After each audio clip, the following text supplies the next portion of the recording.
오늘은 강림절 세 번째 주입니다. 세 번째 주 우리 초를 세 개를 피웠습니다. 세 번째 초는 무슨 뜻이었죠? 기쁨의 뜻입니다. 그래서 다른 거는 보라색인데 지금 분홍색으로 되어 있습니다.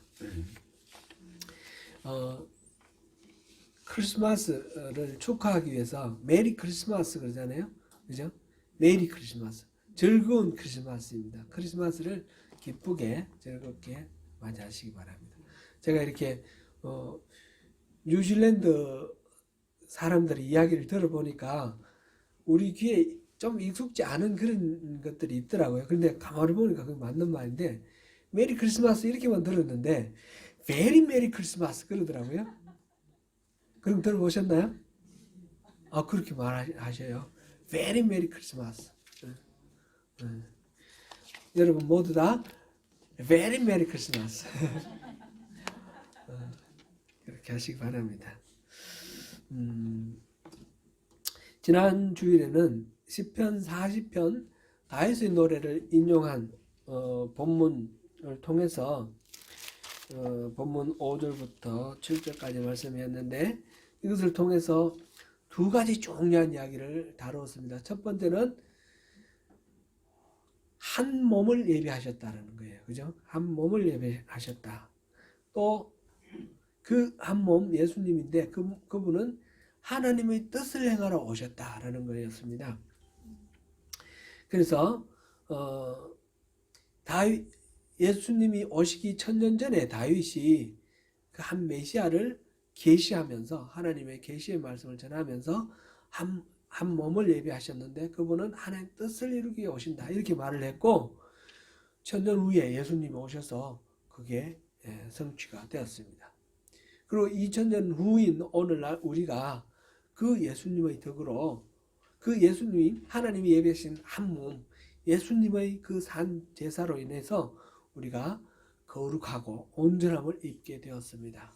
이것이 놀라운 우리가 이제 만나는 이 히브리서에서 만나는 그리스도의 복음입니다. 구약이나 신약이나 하나님과 백성들 사이의 약속인데 하나님 말씀을 지키면 하나님이 주신 법을 지키면 하나님은 그 백성들의 하나님이 되고 백성들은 하나님의 백성이 된다. 이게 하나님과 백성들 사이 관계가 맺어진다. 이게 구약과 신약 공통점입니다. 근데 구약은 그 하나님의 법이 돌비석에 새겨졌고 두루마리에 새겨졌습니다. 그죠? 율법으로 레위기, 신명기 이렇게 새겨졌고 쓰여졌고 그런데 이 하나님의 법을 사람들이 지키지 못해서 이 구약은 온전하지 못했습니다. 하나님은 이 인간의 그 연약함을 아시고 미리 대비하셨는데 새로운 언약, 뉴 테스트먼트를 예비를 하셨습니다. 거기에서는 하나님의 법을 우리 마음에 새겨두고 우리 생각에 새겨두어서 그래서 그 법을 막 지키려고 애써서가 아니라 우리 마음에 우러나오는 마음으로 그 법이 이루어지도록 그렇게 하셨어요. 그게 바로 성령님이 우리 안에 들어오셔서 그렇게 하는 건데 이렇게 되는 이 구약과 신약 사이의 이 변화는 바로 예수님이 십자가를 지시고 온전한 제사를 드리심으로 인해서 그런 일이 이루어졌다 하는 것을 우리가 보았습니다.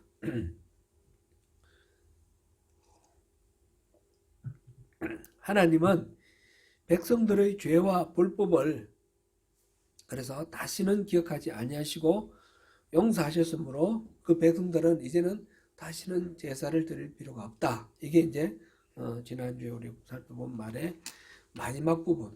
그거는 이제 성령님의 정언이다. 그렇게 우리가 보았습니다.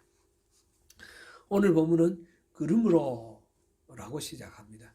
그리고 이렇게 해서 예수님의 단 한 번에 드려진 영원한 제사로 인해서 우리 죄가 완전히 해결됐다 라는 것 그리고 성령님이 그게 정인이 되어 주신다라고 하는 것 그런 것을 앞에서 이제 얘기했고 그러므로 인과관계가 이제 설명이 되는 거죠. 이렇게 했으므로 앞으로 우리는 이렇게 살 수 있다라는 겁니다. 이렇게 살 수 있다라는 것이 오늘 내용인데 그것이 그리스도인의 크리스천의 삶의 비결이다. 이렇게 제가 그리스도인의 삶의 비결이라고 제목을 달았는데, 삶의 살아야 될 태도이기도 하고 그 비결이기도 합니다.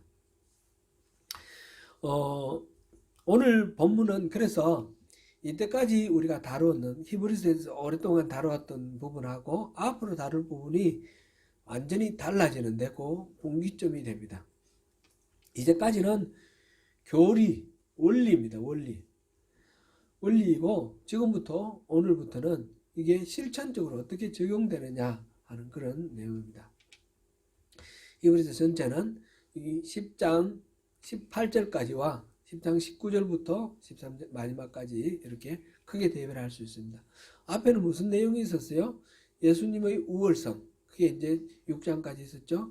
그리고 그 우월하신 예수님께서 대제사장으로서 하나님 보좌 우편에서 하고 계시는 사역에 대한 이야기, 그것들이 지금까지 이제 전부 이론으로, 교리로 그렇게 다뤄져 있었습니다. 오늘부터 나오는 이야기는 그러면 이 대제사장인 예수님과 함께 더불어 우리가 드리는 제사는 어떤 제사인가? 바로 믿음의 제사다. 믿음의 제사라는 말은 믿음으로 우리가 살아가는 생활, 그리스도의 실천이다. 그런 말씀이 되겠죠. 오늘 본문 19절을 한번 보시겠습니다. 같이 한번 읽어보겠습니다. 시작. 그러므로 형제들아, 우리가 예수의 피를 힘입어 성소에 들어갈 담력을 얻었나니. 예수님께서 그렇게 해놓으셨기 때문에 우리가 담력을 얻었다라는 거죠. 성소에 들어갈 수 있는 담력을 우리가 얻었다라는 겁니다.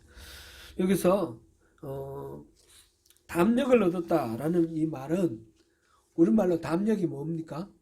용기 이런 거잖아요. 그죠? 용기 그런 건데 지금 NIV 성경에서는 confidence 이렇게 번역을 하고 있어요.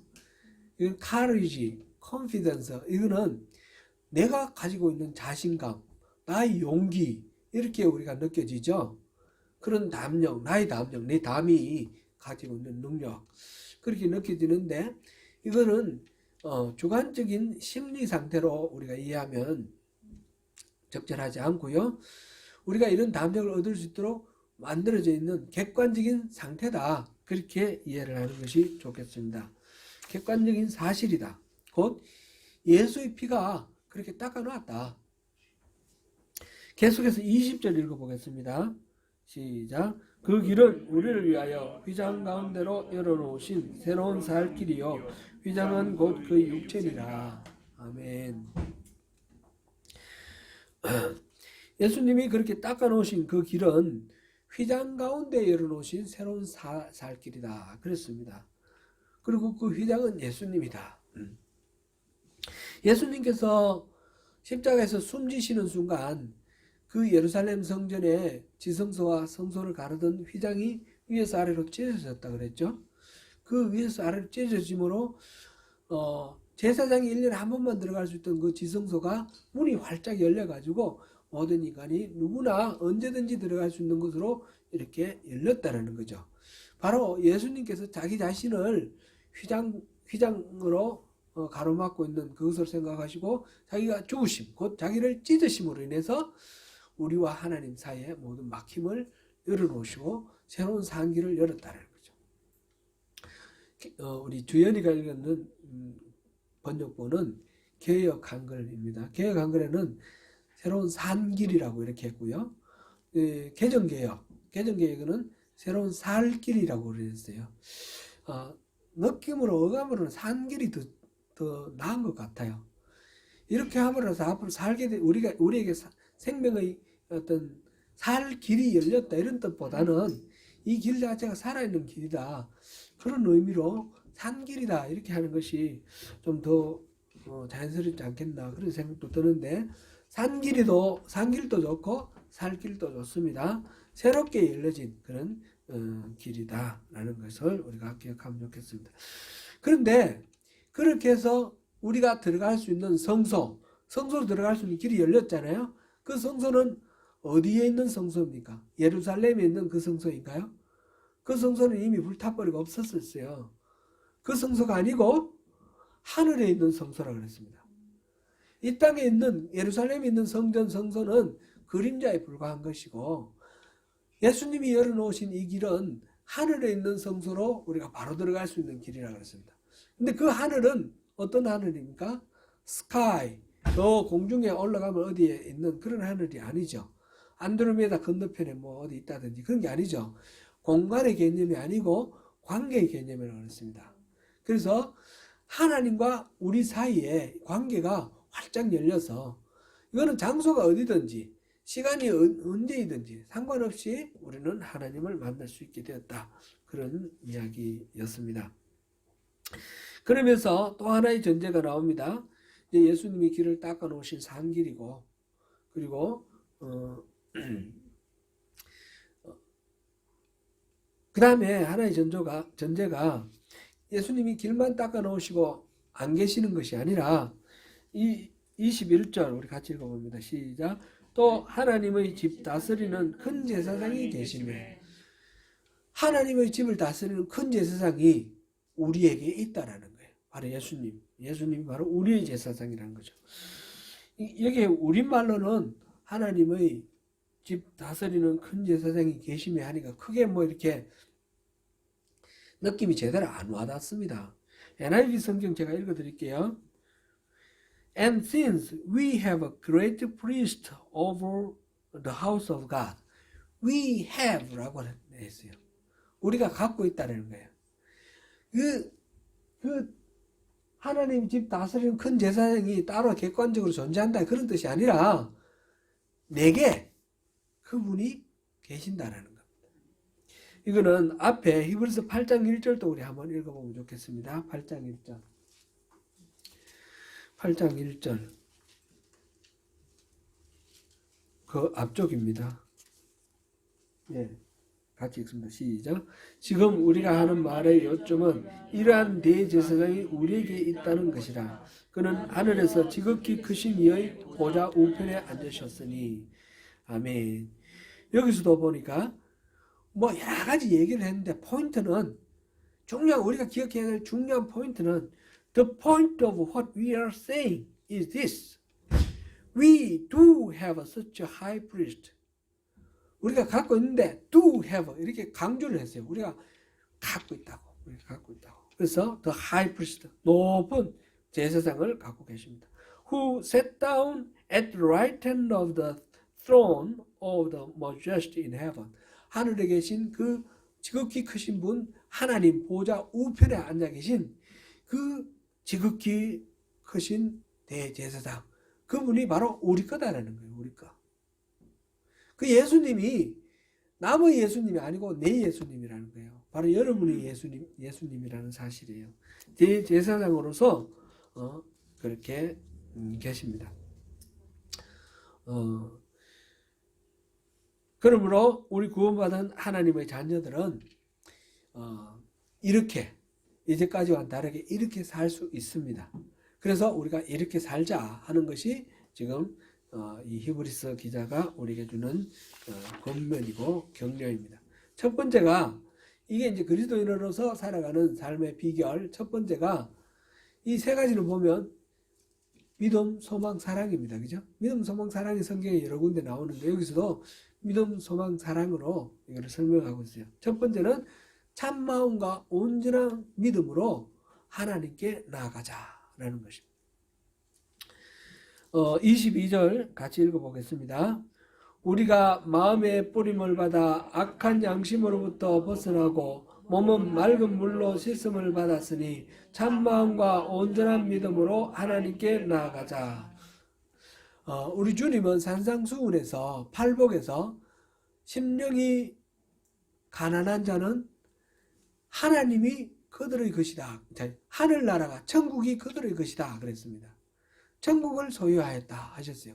그리고 마음이 청결한 자는 복이 있는데 바로 하나님을 볼 것이다 그랬어요. 하나님 볼 것이다. 그러니까 이 마음이라는 게 얼마나 중요한가 그거를 말씀하셨습니다. 하나님께서는 우리에게 참 마음을 요청하십니다. 참 마음은 먼저 나누어지지 않는 온 마음을 말합니다. 온 마음 없이 형식적으로 제사 드리는 거, 그런 거는 하나님이 상관하지 않는다 했습니다. 우리 지난주에 본 그 8절에 보면 제사와 예물과 번제와 속죄제를 기뻐하지 아니하신다 그랬습니다. 이 제사 제도는 하나님이 만드셨죠. 하나님이 만드셨는데 그 제사를 드리는 걸 기뻐하지 아니하신다. 그러면 왜 만드셨어요? 온 마음을 다해서 진정으로 진심으로 제사를 하기를 바라셨는데 사람들이 제사를 근성으로 드리는 거예요. 번제는 뭐라고 그랬습니까? 번제는 자기를 태워드리는 거라 했습니다. 자기를 부인하는 것입니다. 완전히 나는 하나님의 것입니다. 온전히 자기 자신을 바치는 것이 번제입니다. 속죄제는 자신의 그 죄를 하나하나 들여다보면서 회개하면서 가슴을 뜯고 치면서 그렇게 드려야 되는 것입니다. 그런데 사람들이 근성으로 드리는 겁니다. 근성으로. 제가 직장 생활할 때 이제 농담으로 했겠지만 그런 분들이 계셨어요. 교회 다니는 사람들이. 막 얘기를 하다가 나쁜 짓 하고 막 그래요. 다 보는 데서 막 나쁜 짓 하고 그러면 교회 다니는 사람 그래도 돼요? 그러면 괜찮아. 가서 기도하면 돼. 그렇게 말해요. 물론 농담을 하는 말이지만 그 마음속에 그런 마음이 조금이라도 있다 그러면 그건 하나님께서 기뻐하지 아니하시는 거죠. 그러니까 이 제사와 예물과 번제와 속죄제를 기뻐하지도 아니하신다. 이 말은 전심으로 온 마음으로 마음이 이렇게 나눠져 있지 않고 하나로 온전히 합쳐진 그런 마음으로 그런 제사를 드릴 때에 하나님 기뻐하신다라는 것입니다. 예레미야서 29장 13절에 예레미야 선지자를 통해서 하나님이 이렇게 말씀하셨어요.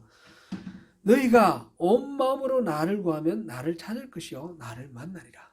하나님은 전심으로 자기를 찾는 자를 만나 주신다고 그랬어요. 근데 이 참된 마음, 온 마음은 거짓이 없는 마음, 진실한 마음을 말합니다. 그러나 우리의 마음은 본질적으로 부패한 마음입니다. 이 예레미야가 17장 9절에서는 이렇게 말했습니다. 같이 읽습니다. 시작.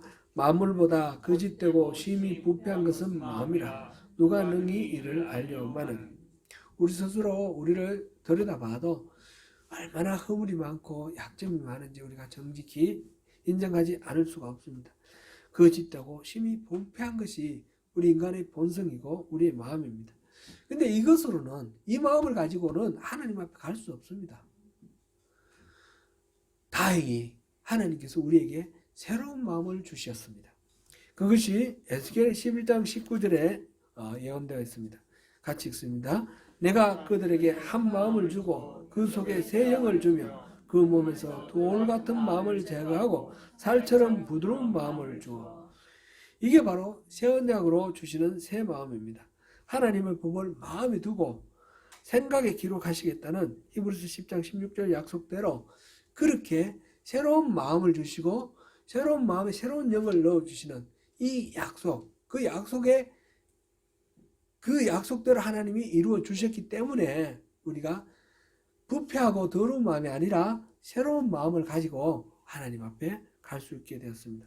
그래서 하나님께서 우리에게 참 마음과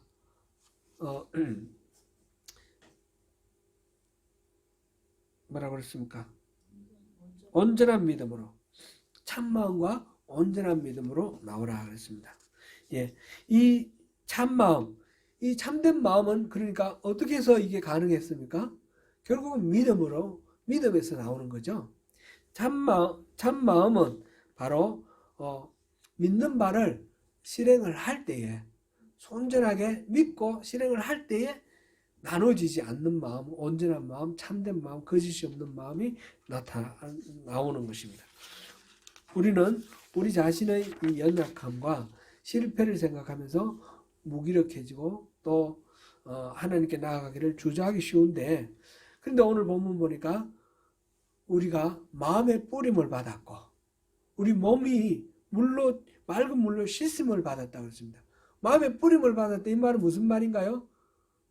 바로 이해가 되죠. 이거는 앞에 예수 그리스도의 피를 흘렸고 그 피를 우리가 뿌림을 받았다는 거죠. 소나 양의 피를 대제사장이 가지고 가서 언약궤에 뿌렸던 것처럼 예수님께서 자기 자신을 희생하시고 그 피를 우리에게 뿌리심으로 우리가 우리 죄 문제가 해결이 되었다는 거죠. 이 뿌림을 받았고 물로 정결하게 씻음을 받았다. 물로 씻음을 받았다. 이는 세례를 받은 것을 말합니다. 우리가 세례 물을 뿌리는 거예요. 물 자체가 뭐 우리 때를 없애준다 그런 뜻이 아니라 죄를 없애준다는 뜻이 아니라 우리 마음으로 예수님을 받아들이고 주님으로 고백하는 이 세례를 통해서 우리가 성령이 우리 안에 들어오시고 성령을 영접하게 되어서 성령님이 우리를 깨끗하게 해주셨다. 그런 말이 되는 거죠. 그래서 예수의 피로 우리가 죄를 이기게 되었습니다. 악한 양심으로부터 벗어났다. 주연이가 읽은 데서는 뭐라고 그랬나요? 우리 양심이 악한 것들을 깨닫고 그렇게 했죠. 그래서 다시는 그 악한 그 죄에 지배당하지 아니하도록 그렇게 되었다라는 거죠. 그리스도의 피, 보혈의 뿌림을 받고 또 세례를 받고 성령님이 우리에게 오심으로 인해서 우리가 이제 새 마음과 온전한 믿음으로 하나님께 나아갈 수 있게 되었습니다. 그러므로 우리는 더 이상 주저하지 말고 더 이상 주눅 들지 말고 당당하게 예수님이 열어놓으신 그 길로 새 마음을 가지고 또 온전한 믿음을 가지고 그 하나님께 당당히 나아가자 하는 것이 이 히브리서 기자가 그리스도인들에게 우리에게 주신 약속의 말씀이기도 하고 격려의 말씀이기도 합니다. 두 번째로 우리 믿는 도리의 소망입니다. 23절 같이 읽어보겠습니다. 시작. 또 약속하신 이는 믿으시니 우리가 믿는 도리의 소망을 움직이지 말며 굳게 잡고. 믿으시다 그랬는데 믿으시다는 말 우리 잘 쓰는 용어가 아닌데 여러분 이 용어 아십니까? 예쁘다는 말 믿음직하다, 믿을 만하다, 신뢰할 만하다 그런 뜻입니다. 우리 일상적으로 잘 안 쓰는데 제가 졸업한 국민학교 그 교가에 이 믿쁘다는 말이 있어요. 제가 한번 불러볼까요? 몇 년 됐나요? 한 50년 됐나요? 뒷거리 모여 크나큰 산 되고 팔공산 시선전기 거모강이라 손에 손 머리 서로 맞대고 미쁘고 슬기롭게 뻗어나가세. 우리는 화랑의 아이들 내일의 동맥이다 우리 거여교. 잘하죠? 그게 기억이 나요. 어릴 때 배운 거는 안 잊었어요. 그죠? 어른이 돼서 배운 거는 기억이 안 나요. 그죠? 참 신기합니다. 미쁘고 슬기롭게 믿음직스럽고 사람들로부터 신망받고 신뢰받는 그런 사람, 그리고 슬기로운 사람, 그런 사람으로 잘 자라라 그런 뜻으로 이런 노래를 배웠습니다. 우리 성령의 열매 9가지 중에 충성이 있죠. 충성이 loyalty가 아니고 faithfulness입니다. faithfulness, 믿음직함, 성실함, 진실함 그런 것을 나타내는 말입니다. 예수님의 성품이 바로 이 성령의 열매인데 예수님의 성품 중에 하나 충성, 이 신실함, 믿을 만함, 신뢰할 만함 이런 것들 바로 하나님의 성품을 설명하는 말이죠. 하나님은 그렇게 미쁘시니까 하나님이 하시는 말씀은 미쁘시니까 절대로 거기에는 거짓이나 속임수가 없습니다. 하나님은 우리를 절대로 속이지도 아니하시고 나쁘게 이렇게 엉뚱한 길로 이끌고 가지 아니하십니다. 그러므로 하나님이 말씀하시는 것은 100% 믿어도 됩니다. 그래서 여기서 또 약속하신 이는 믿으시니, 약속하신 이 하나님은 믿으신 분이기 때문에, 신실하신 분이기 때문에 100% 믿어도 된다는 거죠. 그래서 우리가 믿는 도리의 소망을 움직이지 말며 굳게 잡아라. 그래서 믿는 도리의 소망을 움직이지 말고 굳게 잡아라. 그게 이제 두 번째 그리스도인에게 주시는 권면이고 또 그리스도인의 삶의 승리의 비결입니다. 여기서 이제 믿는 도리의 소망하니까 조금 이것도 잘 머리에 안 떠오릅니다. 이 말은 문자적으로 우리가 고백하는 소망입니다. 우리가 믿는 그 소망, 우리가 고백하는 그런 소망을 말하고 있습니다. 근데 이 소망이라는 건 결국은 믿음에서 나오지 않겠습니까? 예수님이 믿음직하니까 그 예수님의 약속이 그럴 만하다 해서 우리가 소망을 품지 않습니까? 그렇죠? 믿음과 소망은 결국은 같은 것 같습니다. 같은 데서 나오는 것 같습니다. 신앙생활에서 성도가 하나님의 은혜를 체험하고 기쁘게 잘 살다가 뭐 어려움을 당하고 또 침체돼가지고 공고한 가운데 빠져있는 그런 경우들이 많이 있습니다. 은혜를 체험했으면 그 다음에 평생 그냥 은혜롭게 살 수 있었으면 좋겠는데 우리 삶 속에는 또 끊임없이 파도처럼 고난도 다가오고 시련도 다가오고 얘기하지 못한 어려운 일들이 닥쳐옵니다. 그럴 때 우리가 또 넘어지기도 하고 그렇습니다. 왜 그렇습니까? 한 번 받은 그 은혜로 모든 것을 다 해결하려고 하니까 그렇습니다. 그것을 경험하면서 소망을 붙들어야 됩니다. 이 일을 통해서 하나님이 어떤 분이신가라는 것을 소망을 붙들어야 됩니다. 소망이 여기 움직이지 않도록 하라 그랬습니다. 소망을 움직인다는 건 소망이 여기저기 왔다 갔다 하는 걸 말합니다. move, 옮기는 것. 뭐 경제적인 압박을 많이 겪으면 재정, 돈에 대해서 소망을 품습니다. 돈 이렇게 많이 벌면 모든 문제들이 다 해결될 것 같고 그것으로 뭔가 만족을 얻을 수 있을 것 같습니다. 관계에서 어려움을 겪으면 사람들이 인정해주고 격려해주고 위로해주고 그런데 소망을 두려고 합니다. 또 명예가 실추되는 어떤 일을 겪으면 그 명예를 회복할 수 있는 어떤 성공 이런 것이 또 소망이 되기도 합니다. 건강을 잃게 되면 건강에 소망을 둡니다. 근데 소망은 그렇게 움직이도록 내버려 두면 안 됩니다. 소망은 그런 데 있는 것이 아니고 하나님께 있어야 되고 예수님께 있어야 된다는 것입니다. 그렇지 않으면 이런 것들 건강이라든지 재물이라든지 이런 것들에 소망을 두게 되면 우리 인생이 난파선처럼 파도에 계속 흔들리고 떠돌아다닐 수밖에 없는 그런 것이 되는 것입니다. 히브리서 6장 19절을 우리 한번 보겠습니다. 히브리서 6장 19절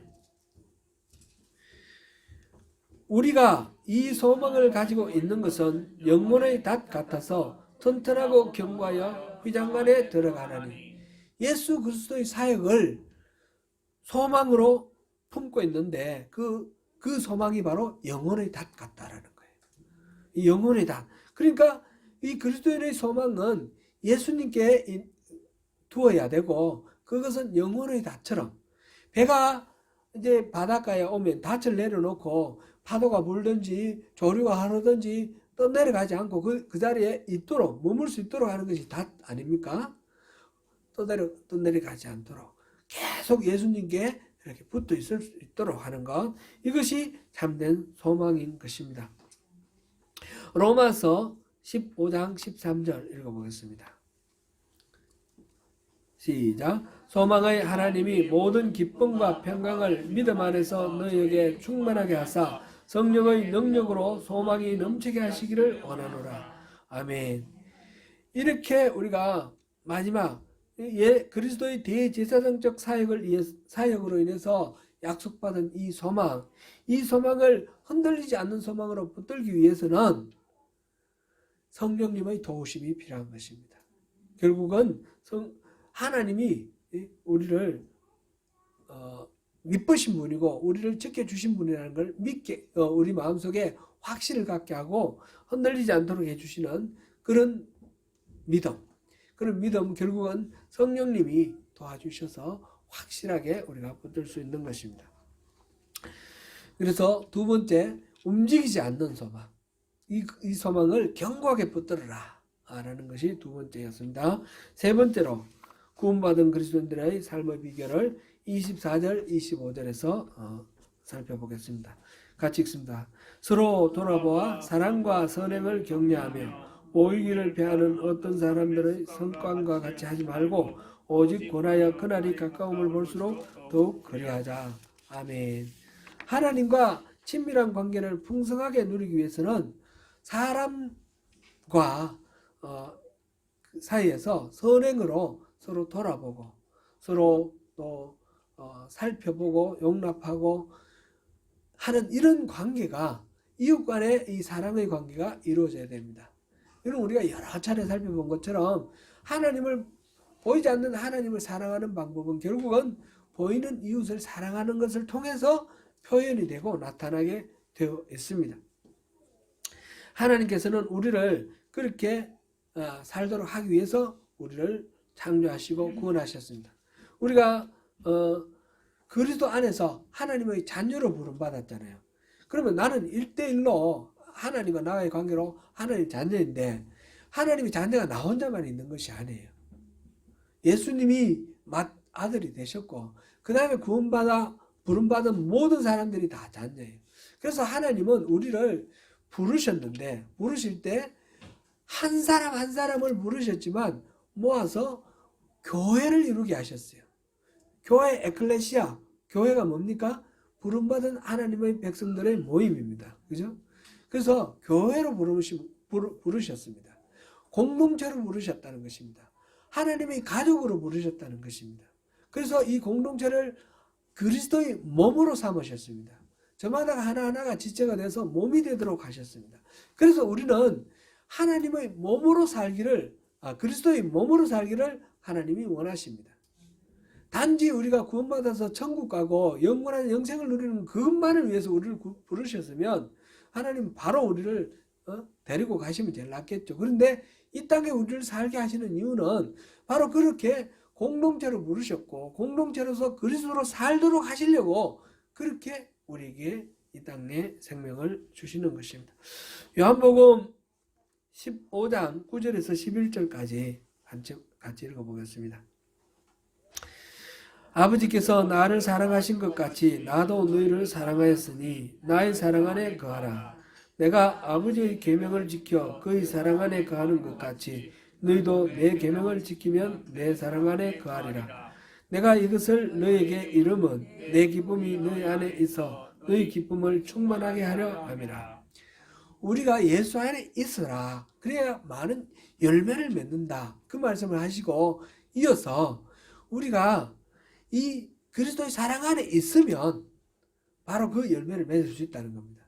그 사랑 안에 있으면 그 열매를 맺는데 그렇게 하시는 이유가 바로 하나님 안에 있는 그 기쁨을 우리에게 나눠주시려고 그렇게 하신다는 것입니다.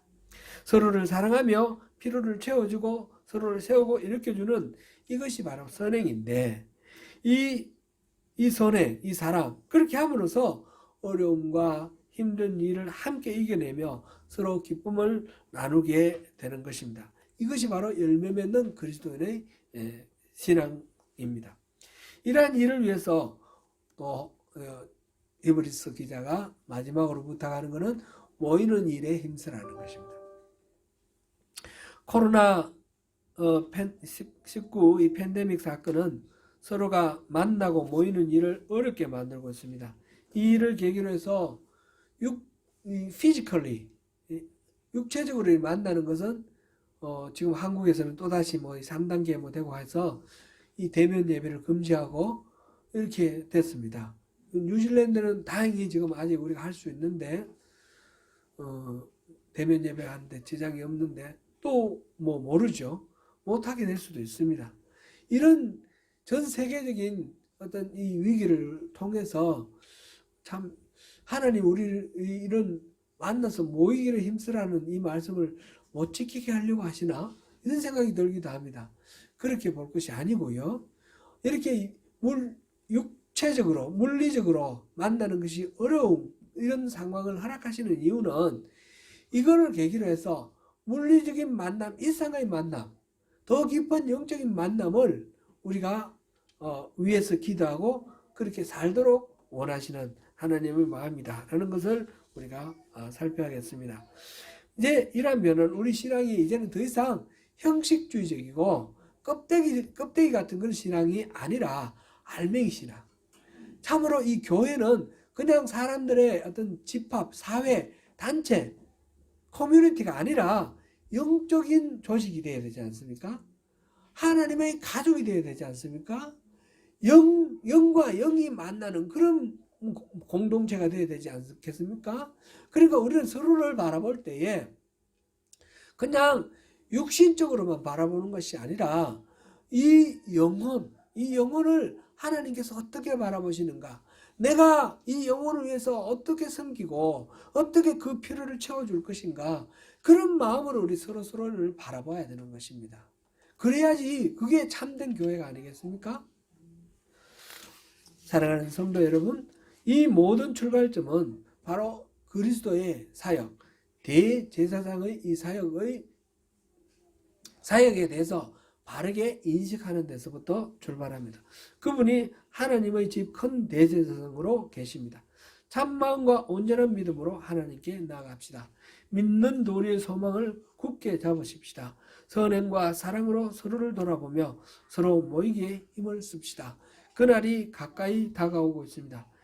오늘 여호와께 돌아가자라는 찬송을 우리 함께 이 복음성을 함께 부르시면서 우리를 위해서 그 값진 희생을 아끼지 아니하시고 이렇게 내놓으신 우리 하나님의 마음을 품으시고 그 하나님께로 돌아가는 그런 우리 삶이 되시기를 바랍니다.